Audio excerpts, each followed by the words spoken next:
और आगे से आप आंसू गैस और शेल और डंडे मारते हैं, जाहिर है लोग फिर गुस्सा तो आता है ना। खान साहब की पार्टी को किसी तरीके से बैन करवाया जाए कि ये दहशतगर्द, और कल फिर दोबारा करेंगे और ये कोशिश भी करेंगे हम फिर इंशाल्लाह बच्चों के साथ दोबारा निकले। और ये अपने गुल्लू पाट बीच में डाल के भेज देते हैं जो कि इल्जाम पीटीआई पे लगाते हैं। लेकिन अगर गवर्नमेंट नहीं बनाएगी जीआईटी, इसका मतलब यही है कि वो खुद मुलविस है इसके अंदर। एक ऐसी जीआईटी जो कि जुडिशरी के अंडर आए और जुडिशरी उसको मैनेज करे।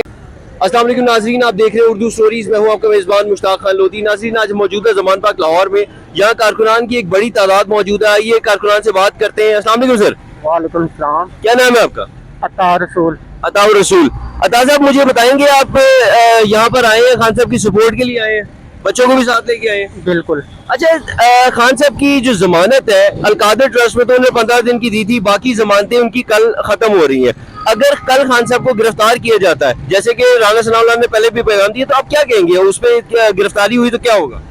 देखें, पाकिस्तान में आयन मुअत्तल है इस टाइम, ठीक है। खान साहब हमें वही बताया है कि आयन पे अमल नहीं कर रहे।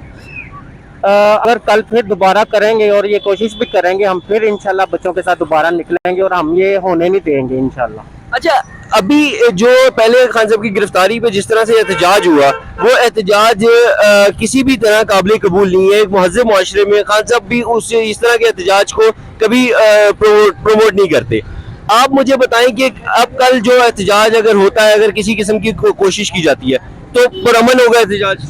इंशाल्लाह पुरअमन होगा। और ये अपने गुल्लू पाट बीच में डाल के भेज देते हैं जो कि इल्जाम पीटीआई पे लगाते हैं। लेकिन सर देखिए, अब आपके लोगों के दरमियान अगर कोई भी बंदा आता है तो किस तरह आइडेंटिफाई होगा? ये तो आप लोगों ने आइडेंटिफाई करना है ना।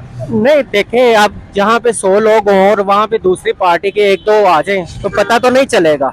और दूसरी एक ये भी बात है कि जब आप पुरअमन एहतजाज करते हैं और आगे से आप आंसू गैस और शेल और डंडे मारते हैं, जाहिर है लोग फिर गुस्सा तो आता है ना, जो उन्होंने निकालना होता है। लेकिन पीटीआई ओवरऑल पिछले इसके जितने भी तकरीबन खान साहब ने 60 जलसे किए हैं, उसमें कोई इस तरह का वाकया नहीं हुआ, सिर्फ इसी में ही हुआ है।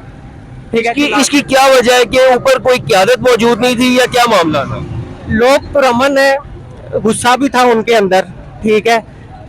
लोग बेसिकली जो सेकंड टीयर की क़यादत है उनको देखते भी नहीं है, ठीक है। वो डायरेक्ट खान साहब के लिए निकलते हैं और पुरअमन होते हैं। लेकिन कुछ भी हो सकता है, मतलब एजेंसी मेरे इस तरह की वीडियो भी आई है जहाँ पे फौजी टैंकों से लोग उतरे हैं सिविल कपड़ों में, ठीक है, डंडे उन्होंने लोहे के रॉड पकड़े हुए हैं। तो जब इस तरह का मामला होता है आपको पता नहीं चलता कि ये किसने किया है, ठीक है। ये बेसिकली एजेंसियों का ही काम है आइडेंटिफाई करें, लेकिन वही अगर साथ मिलके इनके करेंगे तो पता तो नहीं चलेगा।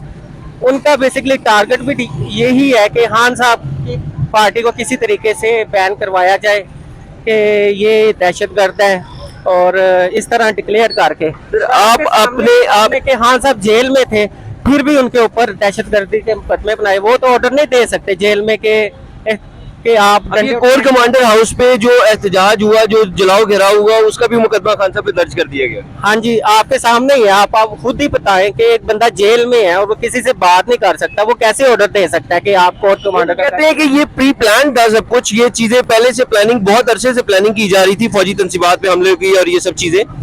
नहीं, इस तरह की तो कोई बात नहीं है। क्योंकि खान साहब ने पहले भी जितने जलसे या लॉन्ग मार्च किए उसमें टकराव के जहाँ कैफियत आई, वहां पर खान साहब ने कोशिश की कि वहां से वापस हो जाए। बिल्कुल ऐसी बात है। उनका बेसिकली रिकॉर्ड है, उनकी 26 साल की जदोजहद में रिकॉर्ड है, उन्होंने कभी इस तरह का ऑर्डर नहीं दिया, ठीक है। लेकिन एक खास मौके पे आके जब आप दहशतगर्दी का इल्जाम लगा रहे हैं एक पार्टी पे, ठीक है, और आप बीच में अपने लोग इंजेक्ट कर देते हैं इस तरह के काम करवाने के लिए, ये तो सामने सबको पता है कि ये कौन करवा रहा है। अच्छा, आप इस टाइम अपने बच्चों को लेके आए हुए, डेफिनेटली आप ये सोच के आए हैं कि आपने पुरअमन रहना है, क्योंकि अगर जलाओ घेराव या किसी भी किस्म की अफरा तफरी होती है तो बच्चों को बंदा साथ नहीं लेके आता ऐसे। लेकिन अगर इस मौके पर कोई जलाओ घेराव शुरू हो जाता है, आपका फर्ज बनता है कि आप बीइंग पीटीआई सपोर्टर या आप एक जिम्मेदार शहरी की हैसियत से आप उस बंदे को रोकें। बिल्कुल, हम पीटीआई वर्कर को रोकना चाहिए था। देखें, ये अब पता तो नहीं है कि वो पीटीआई का वर्कर था या पुलिस का सिविल कपड़ों में था, ठीक है। लेकिन देखिए, बाकी पीटीआई वर्कर वहाँ मौजूद थे ना, पीटीआई वर्कर्स को चाहिए था कि वहाँ उनको आइडेंटिफाई करते, उनको रोकते। नहीं आइडेंटिफाई, आपने कई वीडियोस में देखा होगा कि वो आइडेंटिफाई भी करते हैं, ठीक है, रोकते भी हैं। लेकिन जाहिर है वो एक खास मकसद के तहत आते हैं, उन्होंने रुकना नहीं है, ठीक है। इस मौके पे पुलिस को या जो भी हमारे एजेंसीज हैं, ठीक है, उनको पकड़ना चाहिए फौरी तौर पे, ठीक है। खान साहब ने तो जेआईटी का भी मुतालबा कर दिया कि इस पर तहकीकात होनी चाहिए। बिल्कुल, देखें जब जेआईटी बनेगी जो भी सच है वो सामने आएगा, लेकिन अगर गवर्नमेंट नहीं बनाएगी जेआईटी, इसका मतलब यही है कि वो खुद मुलविस है इसके अंदर, ताकि सच कभी भी सामने ना आ सके। अच्छा, जेआईटी की रिपोर्ट फॉर सपोज एक जेआईटी बन जाती है, आप उसको किस तरह से कबूल करेंगे? अगर आपके खिलाफ फैसला आता है, आप कहेंगे कि ये तो बाइस है, ये तो गवर्नमेंट की बनाई हुई है, देखें आप उसी गवर्नमेंट से किस तरह मुतालबा कर सकते हैं? बेसिकली जेआईटी एक जुडिशियल कमीशन जो इंडिपेंडेंट है वो बनना चाहिए, उसको करनी चाहिए। ऐसे सर्वेंट जो गवर्नमेंट के अंडर हैं, ठीक है, वो डेफिनेटली इसी तरह की रिपोर्ट बनाएंगे जिससे गवर्नमेंट को सपोर्ट मिले। आप मुझे एक छोटी सी बात बताएं, गवर्नमेंट अगर इस टाइम पे गवर्नमेंट के लोग तो हर जगह होंगे ना, आप कह रहे हैं एजेंसीज भी इन्वॉल्व है, आप कह रहे हैं जुडिशरी भी किसी ना किसी हद तक इन्वॉल्व है, आप कह रहे हैं कि जी गवर्नमेंट के जो लोग हैं वो भी इन्वॉल्व है, सिविल सर्वेंट्स भी इन्वॉल्व है, तो आप किस पे भरोसा करेंगे? पीटीए वाले को बना दें? नहीं, डेफिनेटली जुडिशरी किसी हद तक इंडिपेंडेंट है, ठीक है। हम सिर्फ इतना कह रहे हैं कि जो लोग यानी कि जेआईटी का मतलब होता है जॉइंट इन्वेस्टिगेशन टीम, ठीक है। जॉइंट इन्वेस्टिगेशन टीम में एजेंसीज के लोग भी आएंगे, गवर्नमेंट के लोग भी आएंगे, सब लोग आएंगे, ठीक है। उसमें आपने जेआईटी का मुतालबा किया है, तो जेआईटी आप किस तरह से उसको अनबायस्ड समझ सकते हैं? देखें, एक ऐसी जेआईटी जो कि जुडिशरी के अंडर आए और उनको रिपोर्ट करे, ठीक है।